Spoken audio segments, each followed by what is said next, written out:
오늘 말씀은 사도행전 2장 1절에서 13절까지의 말씀입니다. 사도행전 연속 설교 2장 1절에서 13절까지 말씀을 저 한 절, 여러분 한 절 읽고 설교하도록 하겠습니다. 에어컨을 조금만 밑에 줄여주시기 바랍니다. 1절입니다. 오순절 날이 이미 이름에 그들이 다 같이 한 곳에 모였더니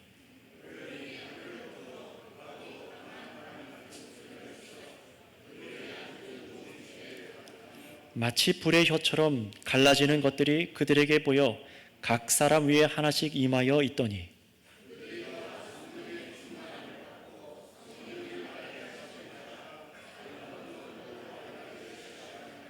그때에 경건한 유대인들이 천하 각국으로부터 와서 예루살렘에 머물러 있더니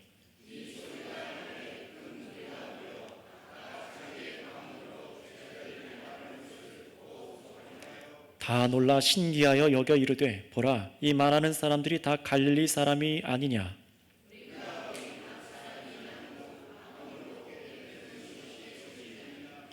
우리는 바데인과 메데인과 엘람인과 또 메소보다미아 유대와 갑바도기아 본도와 아시아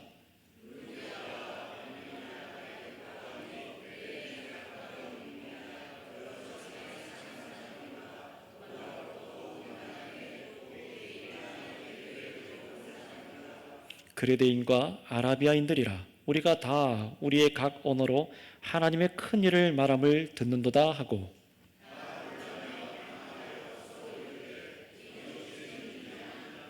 또 어떤 이들은 조롱하여 이르되 그들이 새 술에 취하였다 하더라. 아멘. 오늘은 이 본문 말씀을 가지고 약속한 성령이 오셔서 하신 일이라는 제목으로 설교하겠습니다. 어떤 분들은 이 오순절날 성령께서 강림하신 사건, 임하신 사건을 굉장히 많은 설교를 통해 들으셨을 것입니다. 성경책을 통해 또 여러 번 읽고 알고 계신 분들도 계실 거예요. 그러나 많은 분들이 오늘 이 본문의 사건의 중심의 의미와 또 이 말씀이 우리 교회들에게 주시려는 그 중심 메시지보다 성령님이 임한 그 사건, 성령님이 임해서 성도들이 방언을 하였다라는 그것에만 집중하는 분들이 꽤나 많을 것입니다. 그렇다면 성경은 정말로 무엇을 말씀하시는 걸까요? 뭘 가르치는 것일까요? 이 말씀에서 세세하게 확인하지 않고 그냥 어느 하나만 강조해서 그냥 내가 아는 정도로 왜곡되게 이 말씀을 알고 있는 것은 없는지 여러분 오늘 확실히 하셨으면 좋겠습니다. 왜냐하면 꽤 많은 교인들이 이 말씀이 여러분 자신에게, 나 자신에게 해당되는 말씀이 아니라고 생각하는 사람들이 굉장히 많기 때문에 그렇습니다. 그러다 보니 앞에 들은 사도행전 1장에서 들었던 우리 모두가 예수님의 증인입니다, 증인으로 살아가야 됩니다라는 것을 머리로는 알고 있지만 그것이 과연 나의 삶 가운데, 우리 가운데 어떻게 이루어지는 것인지 이 본문에서 제대로 알지 못하다 보니까 증인으로 산다는 것이 멀게만 느껴지는 거예요. 따라서 성도 여러분, 오늘 말씀을 통해서 첫 예루살렘의 교회, 첫 교회에 예수님께서 약속하신 성령께서 오순절날 임하신 이 사건의 메시지를 여러분 바르게 듣고 믿으셔서 정말로 성령의 충만함을 주시기 원하시는 하나님의 은혜를 누리며 살아가는 모두가 되시기를 바랍니다. 자, 오늘 먼저 성령이 임재한 날을 무슨 날이라고 했습니까? 오순절날이라고 말합니다. 오순절날이라고 하는데 구약 성경에는 이 오순절날이 여러 가지로 또 똑같은 표현이지만, 똑같은 날이지만 다르게 표현되어 있어요. 77절, 맥추절, 초실절 이런 식으로 동일한 날들입니다. 77절, 맥추절, 초실절, 이걸 다 오순절 날입니다. 주로 봄에 이 보리와 밀을 추수하고 하나님께 감사의 제사를 드리고 또 앞으로 맺게 해주실, 가을에 맺게 해주실 열매들을 잘 거둬들일 수 있게 해달라고 기도드리는 그런 축제와 같은 날, 유대인들의 축제와 같은 날이 오순절이었어요. 그런데 이 오순절은 단지 추수를 기뻐하는 날만은 아니었습니다. 한자로 5자에 열흘 순자 해서 오순, 50일이라는 거거든요. 50일째 되는 날이라는 의미가 오순절임입니다. 그런데 무엇으로부터 오순절일까요? 무엇으로부터 50일 지난 날을 이 오순절이라고 할까요? 기독교인이라면, 예수님 믿는 사람이라면 반드시 알아야 되는 사건, 바로 6월절로부터 50일이 되는 날이 바로 오순절입니다. 유월절은 뭡니까? 이미 많은 분들이 아시는 것처럼 하나님께서 과거에 이집트의 노예로 고통받던 이스라엘 백성들을 이 어린 양의 피를 희생하셔서 구원하신 날이 바로 유월절이죠. 바로 그 유월절로부터 50일 이후에 이스라엘 백성들이 광야를 지나 시내산이라는 곳에 도착해요. 바로 거기서 이제 하나님께서 직접 계명을, 말씀을 내려주시지 않습니까? 바로 그날이 오순절입니다. 50일째 되는 날이에요. 정확히 말하자면 유월절 이후에 50일째 되는 날 하나님의 말씀을 받은 날이 바로 오순절이었습니다. 이집트라는 그 거대한 우상 숭배와 죄와 사망에서 구원받은 후에 과연 우리가 어떻게 살아가야 되는가? 하나님의 백성이 이 세상에서 어떻게 살아가야 되는가? 백성의 마음을 정말로 고정하고 들고 살아가야 될 그 말씀을 받은 날이 오순절이었던 겁니다. 그래서 오늘 본문에 보시면은 이 120명의 교인들이 모여서 기도한 날이 언제였다고요? 유대인들이 매년 전통으로 지켜오던 그 오순절 절기에 바로 이날 모여서 기도하다가 성령을 받았다라고 성경을 기록하고 있는 거예요. 자, 그런데 이 사도행전을 기록한 이 누가는요, 저와 여러분들이 유대인들도 아니고 이 말씀을 처음 읽었던 데오빌로라는 사람도 유대인이 아닌데도 불구하고 굳이 유대인의 절기인 오순절이라는 명칭을 사용해서 이 절기를 알기 원하고 있습니다. 왜냐하면 이 복음을 듣고 있는 우리가 유월절과 오순절을 바로 우리 예수님과 연결해서 보기를 원하고 있기 때문에 그래요. 출애굽할 때의 유월절은 어떻습니까? 출애굽할 때의 그 유월절은 하나님께서 장차 먼 미래의 구원자를 통해서 이스라엘만이 아니라 이제 온 세상에 하나님의 백성을 죄와 사망에서 자유케 하시는 그 일을 예표한 사건이 바로 출애굽 사건이잖아요. 그래서 하나님의 아들께서 그 출애굽기의 약속대로 어떻게 하셨습니까? 이 세상에 오셔서 십자가에 죽으셨던 날이 바로 유월절 절기였습니다. 어린 양이 희생당해서 유월절 바로 그 절기에 예수님께서 온 세상 사람들, 백성들을 위해서 자신의 목숨을 내어주신 날이 바로 유월절이었던 것이죠. 바로 예수님께서 죽으셨던 그 50일 지난 시점이 이 오순절날 어떤 일이 그리고 일어나는 것입니까? 바로 하늘로부터 성령을 믿는 백성들에게 내려주신 것입니다. 바로 그날이 바로 오순절이라고 하는 거예요.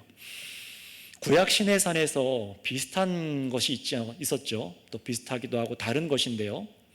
어떻습니까? 유월절 이후에 50일이 지난 시내산에서 하나님께서는 두 돌판에다가 말씀을 새겨서 너희가 이렇게 살아가야 된다, 이렇게 지켜야 된다, 지켜야 될 돌판을 주셨다면은 이제는 어떻습니까? 참 유월절인 예수님께서 십자가에 죽고 부활하셔서 이 50일 후에 성령이 오신 때에는 어떻습니까? 성령께서 우리 각 사람 마음 가운데 하나님의 말씀을 참으로 적용하고 말씀이 마음 가운데 새겨져서 그렇게 살아갈 수 있는 능력으로 성령께서 오신 것입니다. 이것이 결정적인 구약의 사건과 차이가 있는 것이죠. 자, 그런데 참으로 이 성령이 오시면 우리가 임의로 부르거나 내가 받고 싶다고 해서 받은 게 아니라 어떤 것입니까? 하나님의 철저한 성경의 계획대로 하나님께서 교회에게 주신 것이라는 것입니다. 그래서 이 성령이 오셨다는 것은 무엇입니까? 성경의 약속이 이루어졌다는 거예요. 영원히 교회와 믿는 백성들과 구원할 백성들과 함께하기 위해서 성령이 오셨다는 거예요. 그런데 이 누가는요, 이것을 거창하게 풀어서 말하지 않고 어디에 집중하게 합니까? 이 한 사람의 인생이, 이 삶이 뜨겁게 역동하고 아무런 능력이 없고 뜨뜻미지근하고 의심하고 두려워하던 그런 신앙인들을 다시금 역동하게 하셔서 참으로 복음을 위해 살아가는 그 삶을 우리에게 집중하게 만들고 있습니다. 그리고 또 거기에 모여있는 공동체, 어떤 특별한 사람만이 아니라 120명이 모여있는 모든 성도들이 모두가 하나님을 사랑하는 마음에 불이 붙게 되는 그 일을 생생하게 기록해서 하나님께서 사람을 변화시키는 능력이 이 온 땅으로 확 번져가는 그 첫 번째 시작을 우리에게 지금 보여주고 있는 겁니다. 그게 바로 오늘 2장의 오순절 사건이에요. 그래서 여러분 2절 말씀해 보실까요? 2절 말씀해 보시면 바람이 하늘로부터 왔다라는 표현을 한번 보세요. 이 120명의 성도들이 다락방 안에서 계속해서 기도하고 있습니다. 그런데 호련히 하늘로부터 급하고 강한 바람 같은 소리가 그들 귀에 다 들리기 시작한 거예요. 거기에 가득했다라고 기록을 합니다. 기도하는 사람들이 어떤 기도에 막 절정에 이뤄서 아니면 너무 졸려가지고 헛것을 들은 것일까요? 그런 것이 아니었습니다. 어떤 종교 행사를 하다가 뭔가를 느낀 걸까요? 그런 게 아니었습니다. 그저 그날도 예수님께서 승천하시기 전에 명령하신 대로 예루살렘 성에 모여서 이 다락방에 모여 성령을 기다리며 기도하는 날이 그저 오순절이었을 뿐입니다. 그래서 오순절날 성령이 오실 것을 기대하지 않았어요. 그저 명령에 따라서 기도하고 있을 뿐입니다. 그런데 호련히 갑자기 하늘에서부터 바람 같은 소리가 나더니 이 기록이 남아있을 정도로 거기 있던 사람들이 다 이것을 듣고 증언한 것이죠. 그리고 누가가 이것을 조사하여서 이렇게 기록한 건데, 예수님이 가신 하늘로부터 성령이 오셨다라는 것을 성경이 강조하고 있어요. 저 크고 화려한 예루살렘 성전이 옆에 있지 않습니까?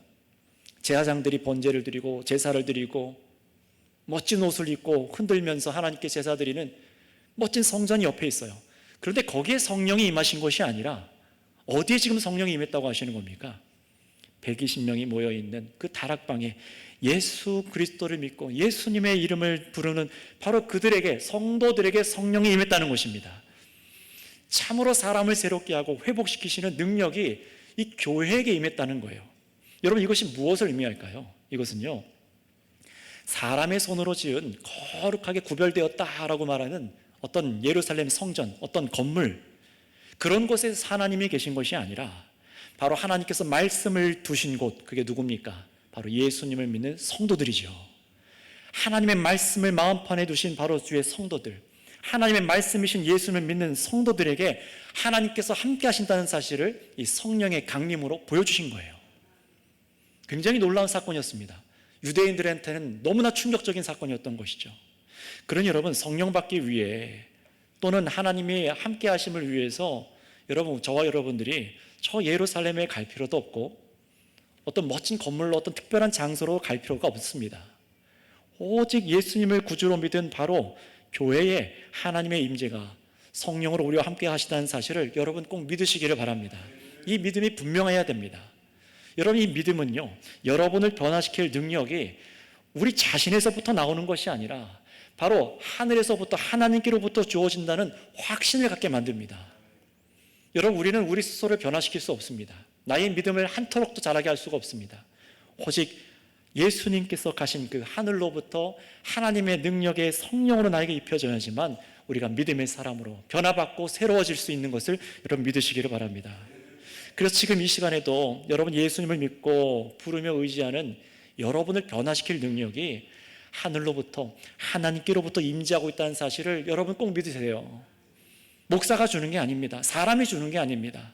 이 장소에 어떤 기운이 흐르는 것이 아니라 예수님이 가신 그 하늘로부터 하나님 아버지께서 친히 여러분을 새롭게 하시는 능력과 에너지를 성령으로 공급하십니다. 우리는 그 은혜를 따라 살아가고 있는 거예요. 여러분, 이것이 세상에 다른 어떤 이들에게 약속된 것이 아니라 오직 교회에게만 약속된 성령이 믿는 성도들에게 함께 하시는 복인 것을 기억하시기 바랍니다.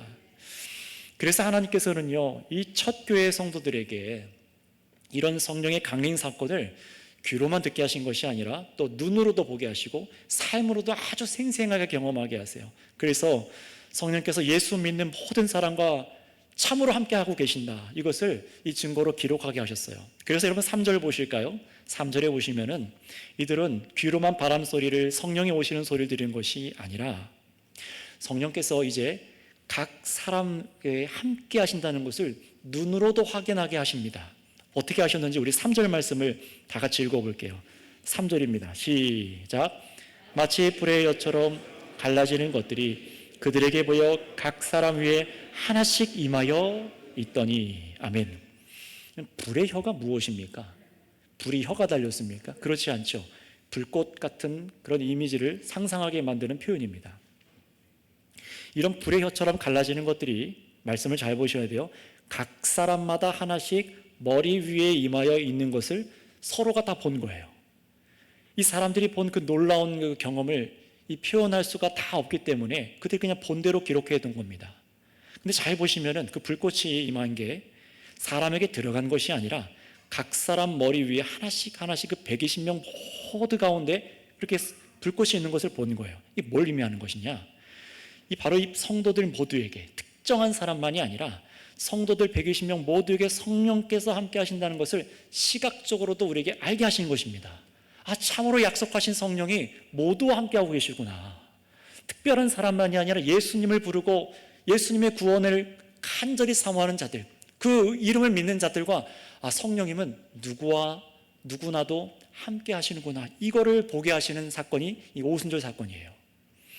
여러분 생각해 보세요. 바람과 불 모두가 사실 사람이 통제할 수 없고 길들일 수 없는 것들이잖아요. 그들은 그런 두렵고도 놀라운 신비한 경험을 했던 거예요. 물론 이 현상이 모든 기독교인들에게 다 있는 것은 아닙니다. 사도행전 말씀을 뒤로 쭉 가서 보면은요, 어떤 사람들에겐 성령이 임하지만 이런 똑같은 경험을 하지 않습니다. 소란 없이 사람들이 이 삶과 그 마음을 성령께서 조용히 변화시키는 일들도 일어납니다. 성령께서는 그렇게도 일하세요. 그러니 지금 이 다락방에서 눈과 귀로 성령이 각 사람에게 임하는 것을 보면서 성령의 충만함을 경험한 사람들이나 이후에 이런 신비한 경험이 없는 사람이라 할지라도 동일한 성령이 함께 계신 것입니다. 똑같은 성령님이 함께 계신 거예요. 이런 특별한 경험이 없어도 어떤 결핍이나 부족한 것이 있는 것이 아니라는 것입니다. 따라서 여러분, 이런 강한 소리와 불꽃과 같은 것이 하나씩 자리에 모여있는 성도들과 그들의 눈과 귀에 보이고 들려지게 하시며 성령의 임재를 경험하게 그렇게 하셨던 이유는요, 이것이 바로 성령 받는 사람이 모두가 겪게 될 특징이다라고 그렇게 가르쳐 주시는 것이 아니에요. 모든 사람이 성령 받으면 전부 다 이렇게 불꽃이 보이고 바람 소리가 들릴 것이다, 그것을 가르치는 말씀이 아닙니다. 여러분, 이 바람 소리가 들리고 불꽃이 각 사람에게 임한 그 의미가 무엇인지를 제가 두 가지로 설명해 드리겠습니다. 첫 번째 의미는 이것은 처음 교회에 자신들이 받은 성령이 정말로 성경대로 약속한 성령이라는 사실을 믿게 하기 위한 것입니다. 이게 무슨 말입니까? 성도들이요, 사람들이 생각하지 않겠습니까? 저들이 정말 성령 받을 게 맞을까? 귀신이 씌운 것 아닐까? 여러분, 귀신도 이런 경험을 하게 할 수 있습니다. 또 사람이 자다가 깨가지고 비몽사몽 간에 그냥 충만함을 받았다고 그렇게 느낀 것은 아닐까? 아니면 기도하다가 막 뜨겁게 열정적으로 기도하다가 땀 흘려 기도하다가 그 뜨거운 열기 때문에 내가 성령 받았다고 서로가 착각한 건 아닐까? 그렇게 오해할 수 있습니다. 그래서 이 초대교회가 복음을 전한 이 복음이 과연 우리가 성령대로 받은 복음이 맞는가? 물음표가 뜰 수 있죠. 그러나 오늘 이 사건은요, 그런 것이 아니라 이 성령이 참으로 하나님께서 약속한, 하나님께서 참으로 사람들에게 각 사람에게 주시기로 약속한 그 성령이라는 사실을 믿도록 보여준 사건이라는 거예요. 떠올려 보시면 출애굽기 3장에 하나님께서 모세를 만나 주시는데 가시떨기 나무 가운데 하나님께서 불꽃 가운데 만나 주십니다. 불타는 가운데 하나님께서 모세를 만나 주세요. 또 이후에 쭉 가서 출애굽기 19장 18절에 가면 이렇게 말씀하십니다. 시내 산에 연기가 자욱하니 여호와께서 불 가운데서 거기 강림하십니다. 불 가운데 임하셨대요. 역시나 십계명을 받던 그 시내 산에서도 하나님께서 불꽃 가운데, 불 가운데 임재하셨다고 성경이 말합니다. 따라서 이 오순절날 하나님의 임재의 불꽃이 각 사람에게 임했다는 것은요, 참으로 하나님께서 약속하셨던 성령이 임재하였다라는 것을 확실하게 믿도록 보여주는 너무나 중요한 경험이었다는 거예요.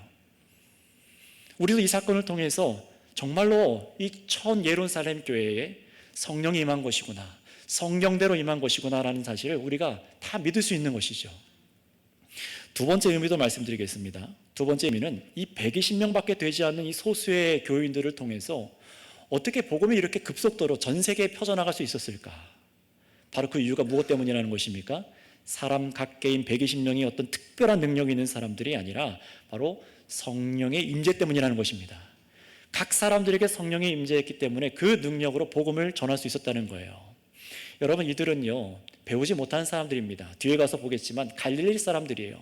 학벌이 좋지 않은 사람들입니다. 어떤 세상적으로도 내세울 것이 없는 사람들입니다.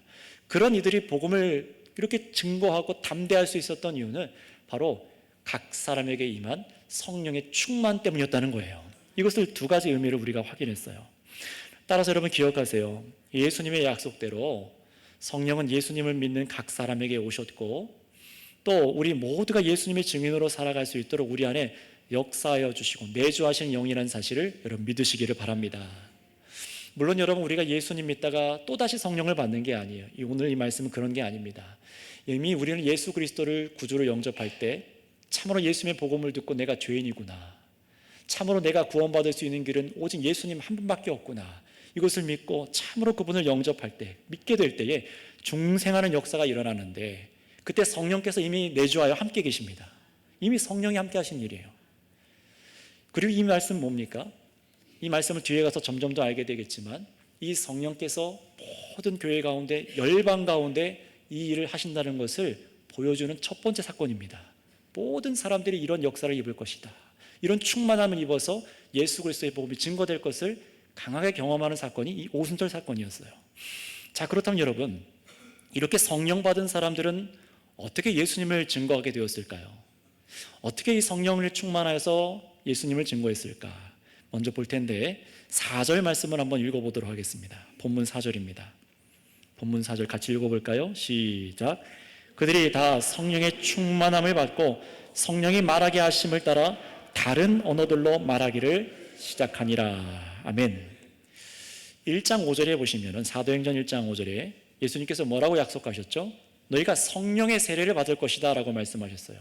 그리고 오늘 2장 4절에는 성령의 충만함을 받았다라고 합니다. 이 성령 세례와 성령 충만함은 같은 것입니다. 다른 것이 아니라 동일한 걸 말하는 거예요. 그런데 이렇게 성령께서 우리 믿는 신자 안에 충만하게 성령을 하게 하실 때, 충만하게 부으실 때에 각각 다른 은사들로 예수님을 증거할 능력을 주십니다. 이 첫 번째 120명의 교회 성도들에게는 성령이 충만하게 하셔서 하신 일이 다름 아니라 무엇입니까? 다른 언어들로 말하게 하셨다는 거예요.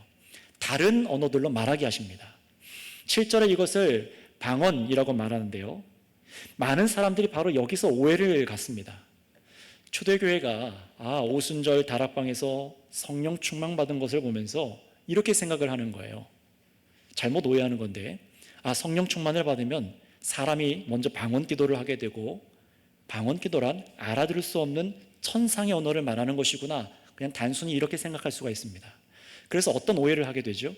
분명히 예수님 믿는데, 나도 정말 예수님을 구주로 믿고 그렇게 살아가는데 왜 나는 방언을 못하지? 스스로를 자책하거나, 내가 정말 부족한 성도인가? 이 구원의 의심까지 하게 됩니다. 아니면 반대로, 당신은 왜 방언을 못하냐며, 방언을 못하는 거 보니까 당신은 성령 받은 사람이 아니다, 충만한 사람이 아니다라고 핀잔을 주기도 하는데, 여러분 정말로 이 말씀이 그런 근거로 사용될 수 있는 말씀일까요? 답부터 말씀드리자면 전혀 그렇지 않습니다.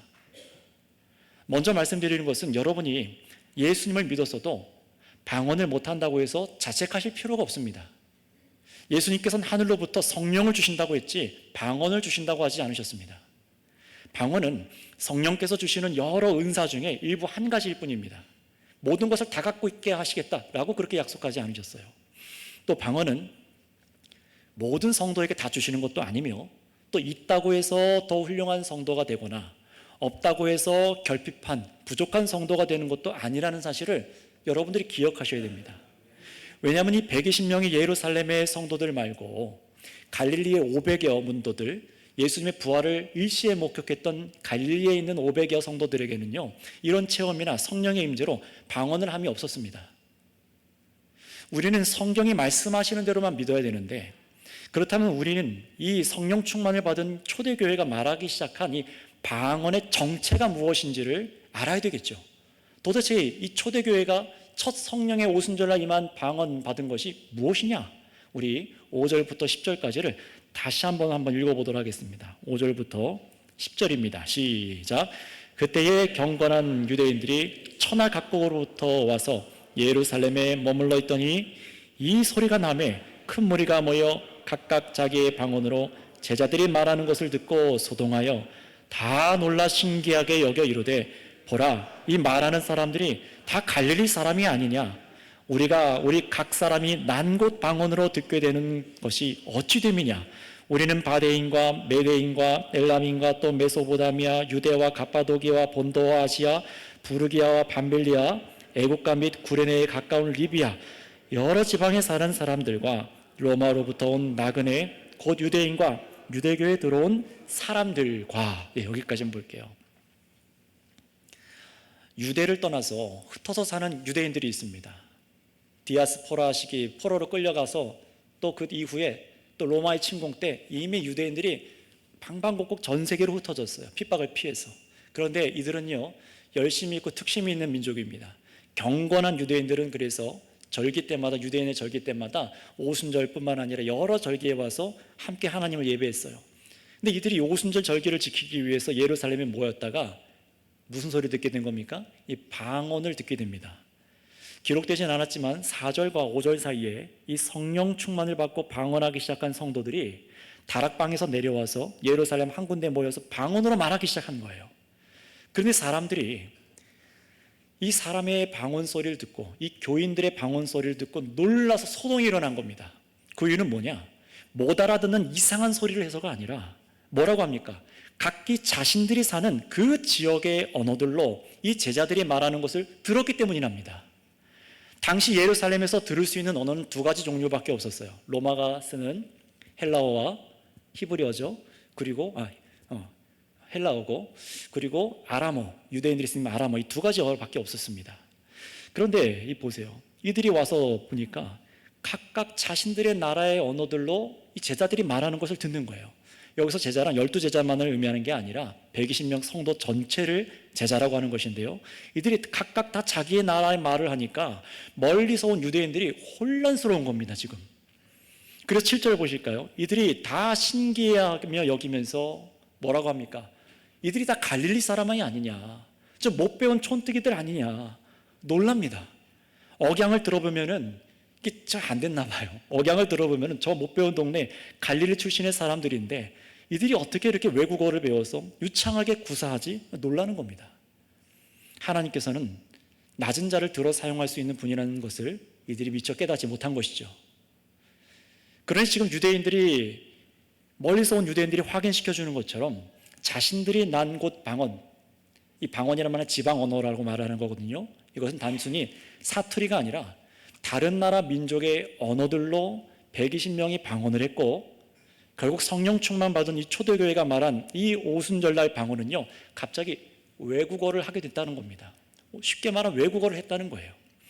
우리가 뉴스에서 보면은요, 간혹 저도 되게 신기하게 봤었는데요, 어떤 사람이 의식불명에 빠졌다가 전신마비 환자가 깨어났대요. 그런데 갑자기 전에 한 번도 배우지 않았던 생소한 다른 나라의 언어를 막 하기 시작하던가, 아니면 평생 한 번도 배워본 적이 없었던 악기를 다루거나 피아노를 친다는 영상을 보면서 참 신기하다, 우리가 그런 걸 보면서도 참 놀랐는데, 지금 120명이 전부 다 각 지역의 언어들을 말하게 되는 것을 사람들이 예루살렘에서 들으니 얼마나 사람들이 소동했겠습니까? 놀라지 않는 게 이상할 정도였던 거죠.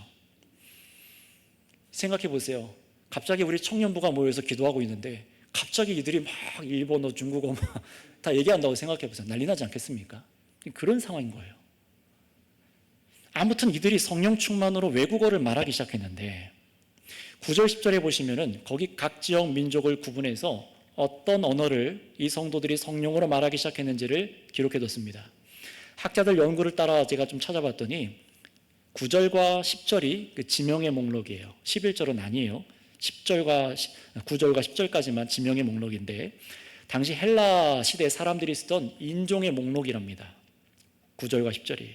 그래서 10절까지 보면 총 12종족의 언어를 성도들이 말했다라는 거예요. 12종족의 언어입니다. 뭔가 감이 오시지 않습니까? 그렇다면 이 12종족의 언어로 제자들이 말했다는 것이 과연 무엇을 의미할까요?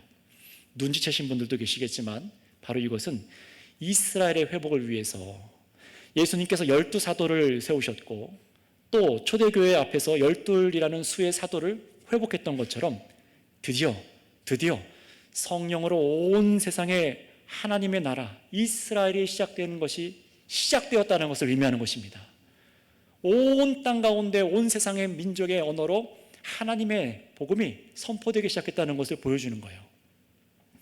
1장 8절에 예수님이 뭐라고 말씀하셨습니까? 성령이 임하면 너희가 권능을 받고 예루살렘과 온 유대와 사마리아와 땅 끝까지 이르러 내 증인이 되리라 약속하지 않았습니까? 바로 그 예수님 말씀대로 성령의 임재와 함께 땅 끝까지 복음이 증거될 것을 이 온 지역에 온 유대인들이 확인하게 된 거예요. 정말로 모든 유대인들에게만, 이스라엘 사람들에게만 하나님의 구원이 있는 줄 알았는데 그게 아니라 온 세상 민족의 언어로 이 하나님의 복음을 말하게 되니 하나님의 구원이 온 세상에 펼쳐지기 시작했구나, 이걸 깨닫기 시작한 겁니다. 그렇다면 여러분, 여기까지 말씀을 통해 가르쳐 주신 것을 제가 두 가지로 또 정리해 드릴게요. 첫 번째, 첫 교회가 성령에 충만해서 각 나라 민족 사람들이 알아들을 수 있는 언어로 복음을 전했습니다. 그렇지 않습니까? 그런 것처럼 교회인 저와 여러분들 역시 세상 모든 사람들이 복음을 알아들을 수 있도록 복음을 증거해야 된다는 것입니다. 여러분, 120명의 사람들이 성령 충만을 받고 방언을 할 때에 이들은요, 와, 참 신기하다, 뜨겁다, 계속 기도하자 하고 다락방에서 기도만 하지 않았어요. 이들은 나아가서 열방에 온 사람들이 듣던 말던 계속해서 다른 나라의 언어로 복음을 말한 겁니다. 그러니 사도행전 초반에 이 1장과 2장은 교회에게 주신 성령의 충만함을 입는 사역입니다.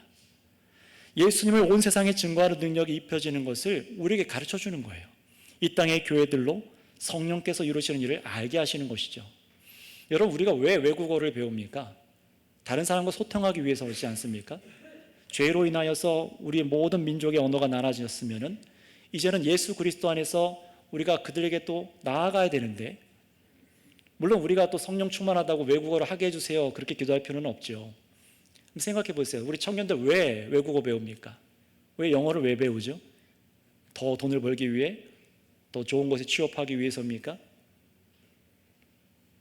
오늘 성경은요, 다른 언어를 하게 하는 것의 목적이, 주된 목적이 바로 이 복음을 증거하기 위해서라는 겁니다. 예수 그리스도의 복음을 증거하기 위해서예요. 온 세계에 하나님 나라의 복음이 나타나기 위해서입니다. 저도 그래서 대학교 1, 2학년 때 중국 선교를 갔다 와서 마음에 막 뜨거운 감동을 받아서 제 전공 과목들을 몇 개를 내려놓고 1년 동안 중국어 회화를 배웠던 적이 있어요. 그들의 언어로 말하고 싶어서, 대화하고 싶어서, 복음을 전하고 싶어서. 무엇 때문에 우리가 언어들을 우리가 하는지를 생각해 봐야 할 필요가 있는 것이죠. 그러니 여기 이 말씀 안에서 우리가 또 이어서 두 번째로 알 수 있는 것이 있습니다. 그것은 무엇이냐? 이들이 각기 다른 나라 언어로 무엇을 말했는가? 무엇을 말하며 복음을 전했는가? 이것이 두 번째로 우리가 알아야 될 것이에요. 가장 중요한 게 이것 아니겠습니까? 성령 충만으로 하나님께서 방언을 하게 하셔서 다른 나라의 언어로 각 사람에게 듣게 하셨는데 무엇을 말씀하셨을까? 무엇을 말씀하셨을까? 우리 다 같이 한번 11절 말씀, 그 답을 읽어보도록 하겠습니다. 11절입니다. 시작.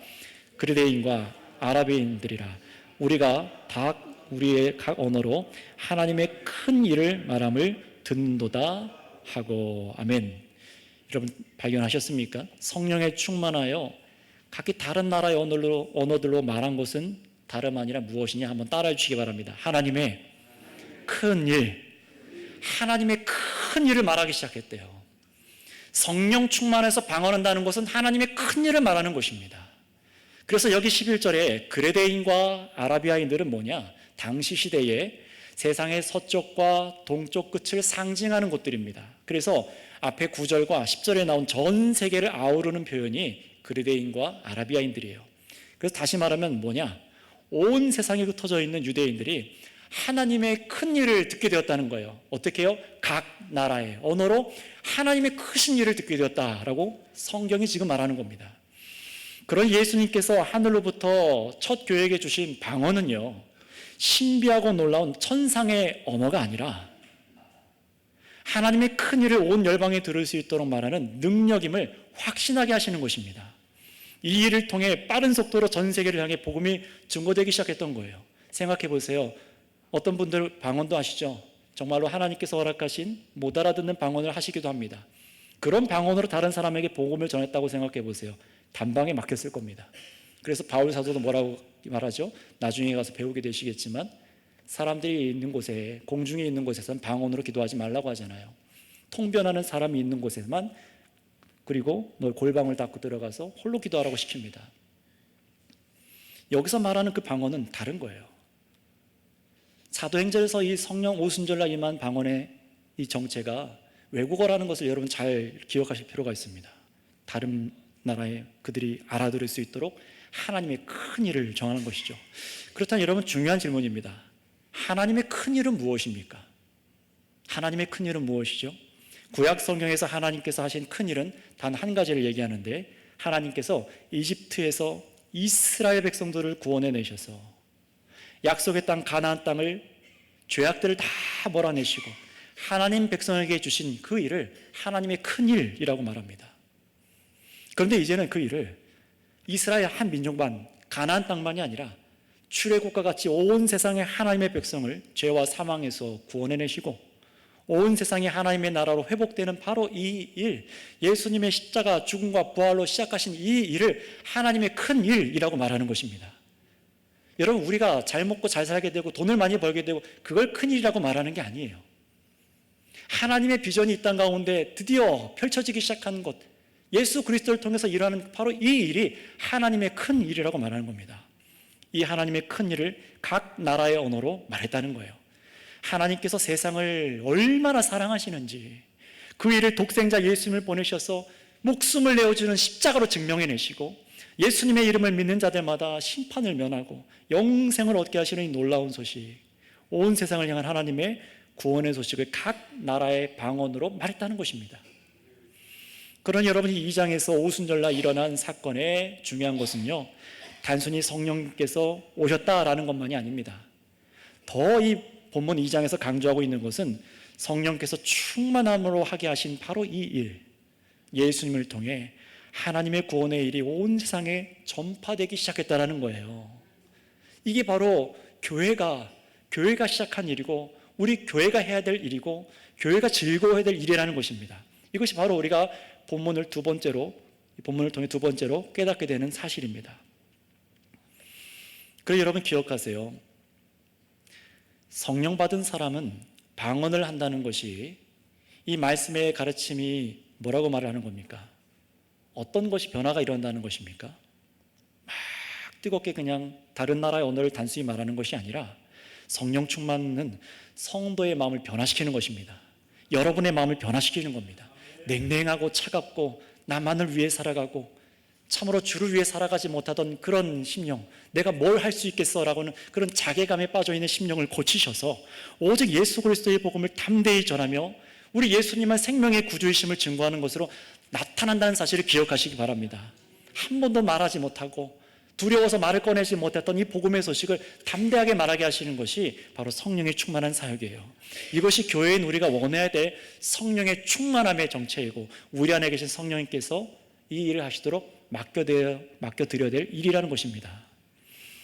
그러니 여러분, 신비한 방언 체험을 하기 위해 성령의 충만을 구하는 것은 이 성경이, 오늘 본문이 가르치는 바가 아닙니다.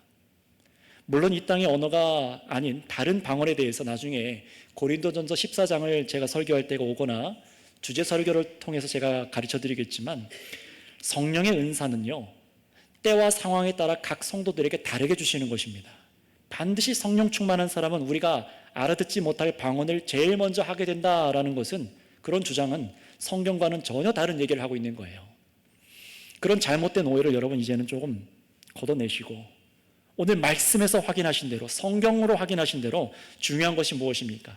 하나님께서 약속대로 우리 믿는 저와 여러분들에게, 이 땅의 교회에게 성령 충만을 주시기 원하신다는 거예요. 하나님의 뜻입니다. 그게 내가 달라고 해서 겨우 받는 그런 것이 아니라 믿는 우리 모두에게 성령을 주시기 원하십니다. 그래서 성령 충만을 주시는 목적은 온 세상을 향한 어떤 신비한 기적을 보여주는 것이 아니라 온 세상에 알아들을 수 있는 언어로 복음을 증거하게 하셔서 하나님의 큰 일을 나타나기 위함입니다. 그렇다면 여러분, 이 온 세상 말로 우리가 복음을 전한다는 것은 이제 어떻게 적용하면 좋을까요? 여러분 안에 계신 성령께서 우리에게 극적으로, 하나님 저에게 영어를 말하게 해주세요, 일본어를 말하게 해주세요, 갑자기 다음 날부터 터져 나오도록 그런 기도를 해야 될까요?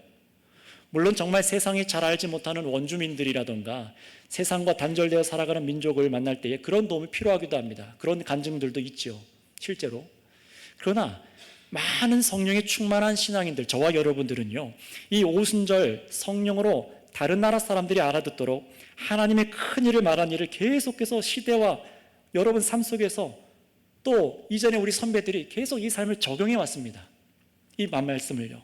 대표적으로 한 가지 예를 들어드리자면 1517년에 독일의 종교개혁이 일어났어요. 급속도로 그 종교개혁이 일어나서 성경으로 돌아가자, 하나님 말씀대로 믿고 살아가자, 정말 뜨거운 불꽃이 독일에도 퍼진 적이 있습니다. 그런데 로마 카톨릭의 그 비성경적인 가르침에서 사람들이 진정으로 벗어나게 되었던 것은요, 의도치 않게 종교개혁자 루터가 12년이라는 그 긴 시간 동안 그 사람들이 알아들을 수 있는 독일어 성경으로 성경을 번역하면서 하나님의 말씀을 번역하면서 급속도로 복음이 전파되기 시작한 겁니다. 아, 이게 예수님 믿는 거구나. 이게 하나님의 나라를 살아간다는 거구나. 그 전까지는요, 잘 알지도 못하는 라틴어로 사제들만 성경을 읽고 독점하는, 가톨릭은 평신도와 이 사제를 나눠놨잖아요. 계급처럼요. 평신도들은 성경을 모르는 상태로 남겨놨어요. 그러니 미사 때의 설교를 들어도 라틴어를 써가며 설교하는 성경 얘기를 들으면서 제대로 이해를 할 수 없던 겁니다. 하지만 루터의 이런 피나는 수고, 성경 번역으로 독일 국민인 누구나 어린아이까지 하나님의 큰일, 예수 그리스도의 복음을 들을 수 있게 된 거예요. 그래서 복음이 얼마나 그 나라에 깊이 뿌리 내리고 얼마나 놀라운 일들이 독일 가운데 일어났습니까? 역사를 조금만 찾아보시면 아실 겁니다. 이런 면에서도 우리나라 대한민국도 마찬가지였죠. 복음이 이 조선 땅의 언어로 번역되던 그때에 그 일생에 건 사람들이 있습니다. 또 그 번역된 성경을, 쪽복음들을 갖고 방방곡곡을 다닌 권서인들, 매서인들이라고 하는데, 이 사진이 아직도 남아있어요. 그들이 진보따기로, 천진보따리로 성경을 메고 다니면서 우리들이 알아듣도록 계속 복음을 증거한 겁니다. 성경을 갖다 준 거예요. 방방 곳곳에. 그래서 우리나라에 그렇게 빨리 기독교와 교회가 세워지고 회개가 일어나고 죄에서 벗어난 역사가 일어나는 것이 바로 이 말씀 때문입니다. 알아듣도록 복음이 증거됐기 때문에 그렇습니다. 그러니 하나님께서는요, 하나님의 큰 일이 증거되도록 성령으로 마음에 불이 붙게 하신 사람들을 계속해서 시대마다 일으키셨고, 단지 번역만이 아니라 계속해서 충만함을 입은 사람들이 입을 통해, 삶을 통해 복음이 증거되게 하시는 일을 지금도 하고 계시다는 사실을 믿으시기 바랍니다. 그러니 우리가 정말 이 삶을 살기 원하는가, 나는 그렇게 살아가는가를 점검해 볼 수 있는 것이죠. 따라서 우리 역시 아직 예수님의 복음을 자신의 민족의 부족의 언어로 한 번도 들어보지 못한 사람들에게도 복음을 전해야 되고요, 또는 번역이 되어 있어도 복음을 들어보지 못한 사람들에게 성령의 능력으로 복음을 전하셔야 됩니다. 얼마나 많은지 몰라요. 뿐만 아니라 우리나라 안에도 예수님의 죽고 부활하신 그 일의 의미를 단 한 번도 제대로 들어보지 못한 사람들에게도, 왜곡되어 알고 있는 사람들에게도 복음을 선명하게 여러분 말할 수 있으셔야 됩니다. 생각해 보세요. 오늘날 우리는 언어의 장벽이 별로 문제가 되지 않는 시대에 살고 있잖아요. 스마트폰만 있으면 쉽게 번역이 되어서 어느 나라를 가든지 대화가 되고, 심지어 공통어 영어뿐만 아니라 오늘날에는 수많은 사람들이, 세계인들이 한국어를 또 배우잖아요. 한류라는 그 영향 때문에 하나님이 하신 일이 있는 것이죠. 그렇게 대화가 되는 시대에 살고 있습니다.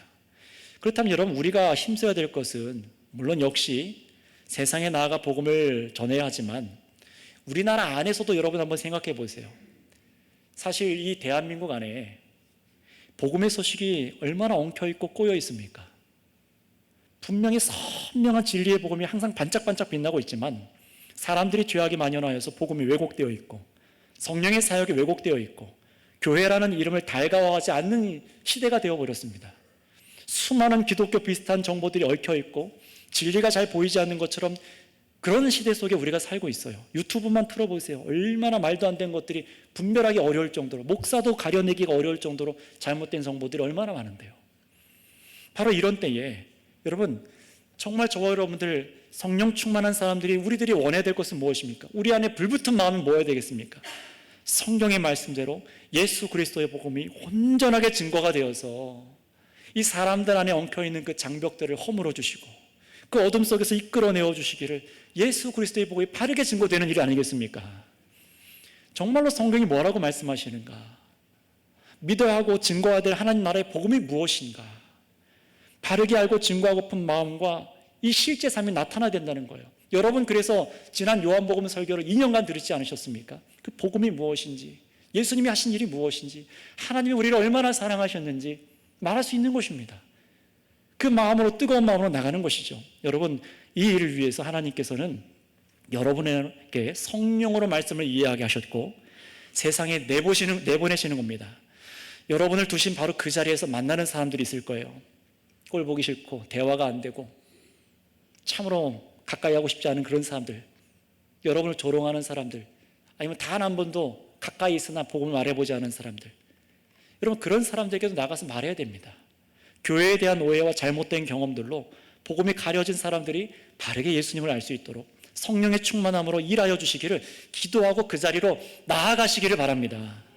그렇다면 마지막으로 여러분, 성도는 이렇게 성령의 충만한 마음으로 뜨겁게 복음을 전하게만 한다면 모든 사람들이 다 믿게 될까요?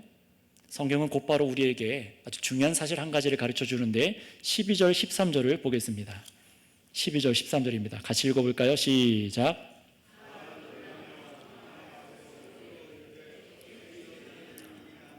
또 어떤 이들은 조롱하여 이르되 그들이 새 술에 취하였다 하더라. 아멘. 다 놀라고 당황하죠. 복음을 듣는 사람들은 사실 누구나 다 그렇습니다. 그러나 이 놀란 사람들 중에는요, 후에 예수님의 이 복음을 듣고 믿게 되는 수많은 성도들이 있게 된 반면, 반대로 13절처럼 아직 새 포도주가 이스라엘에 나올 시기가 아닌데도 불구하고 이들이 새 술에 취한 것 아니냐 하고 막 조롱하는 사람들, 이들이 술에 취해서 혀가 꼬여서 이상한 말을 하는 것 아니냐 하고 조롱하는 사람들도 있는 것을 성경에서 봅니다. 분명히 어떤 사람들은 이 말씀을 듣고 하나님의 큰 일을 듣는도다 라고 감격하는 사람이 있는 반면에, 어떤 사람들은 무슨 소리를 하는 거야? 술에 취한 거 아니야? 미친 거 아니야? 라고 조롱하는 사람들이 있다는 거예요. 여러분, 이 역사가 지금 2000년 동안 계속해서 반복되고 있는 겁니다. 성령의 충만함으로 성령의 바람이 교회라는 배를 강하게 세상 가운데로 밀어서 보내고 있는데, 출항시키고 있는데, 믿는 사람들은 그 배에 올라타서 함께 복음을 누리게 되는데, 어떤 사람들은 그 성령의 바람을 깨닫지 못하고 복음이 온 세상에 퍼져가는 걸 깨닫지 못하고 그 일을 가소롭게 중요하지 않게 여기는 겁니다. 그렇다면 여러분은 어떻습니까? 여기 있는 우리 선교교회 우리 성도님들은 어떻습니까? 여러분 주위의 세상 사람들이 여러분들을 보면서 어떤 생각을 하고 어떤 말을 하죠? 여러분이 오늘 이들처럼 술에 취한 것처럼 예수님에게 미쳐있는 사람이라고 봅니까? 아니면 여러분 스스로 세상에 믿지 않는 사람들, 당신들과 나는 똑같은 사람들입니다, 나를 다르게 바라보지 마세요 라고, 그리고 예수님의 옛자도 꺼내지 않고 기독교의 기자도 꺼내지 않고 복음을 증거하는 열정 없이 혹시 살아가고 계신 분 없으십니까? 성도 여러분, 이 주일 1시간 예배의 자리에 앉아 잠시 위로를 얻는 것이 신앙생활의 전부가 아닙니다. 하나님이 나의 이 정성을 받으셔서 소원을 이뤄주시겠지, 그 정도의 생각을 하고 거기까지 신앙생활을 하고 있다면 굉장히 위험한 신앙생활을 하고 있는 겁니다. 그런 신앙생활이 되지 않도록 스스로 여러분 겸비하시고 깨어 있으시길 바랍니다. 또 반대로 성령의 역사로 뜨거움으로 시작했다가 사람들의 조롱에 움츠러들고 복음을 전해도 배반하고 떠나가는 사람들을 보면서 뒷걸음질 치려는 분들이 혹 여러분 가운데 있으시다면, 여러분 오늘 말씀으로 다시 성령으로 이끄시는 그 길로 나아가기를 기도하시고 기쁨을 회복시켜 주시기를 간구하시기를 바랍니다. 분명히 주세요. 따라서 마지막으로 여러분 기억하시기 바랍니다. 우리가, 저와 여러분들이 세상에 조롱을 받아도 이 120명이 성령으로 행한 것처럼 계속해서 예수님을 증언하는 것을 우리 멈추지 말기를 원합니다. 멈추지 말아야 돼요. 우리는 우리의 민족의 언어로, 이 한글로 하나님의 큰 일을 듣도록 성령의 일하심을 들은 사람들입니다. 이미 경험한 사람들이잖아요. 그러니 성령께서 계속해서 우리의 삶에 이 성령을 충만하게 하여 주셔서 우리의 마음과 삶을 변화시켜 주시고, 두려워할 만한 그곳에서도, 우리가 죽는 그 순간까지도 복음을 다른 사람에게 증거되게 하는 이 귀한 사역이 항상 있기를 기도하시기 바랍니다. 그래서 성령을 주신 하나님의 뜻이, 하나님의 비전이 섬세하게 하나하나 여러분의 그 성장에 따라 충만하게 나타나시기를 축복합니다. 기도하겠습니다.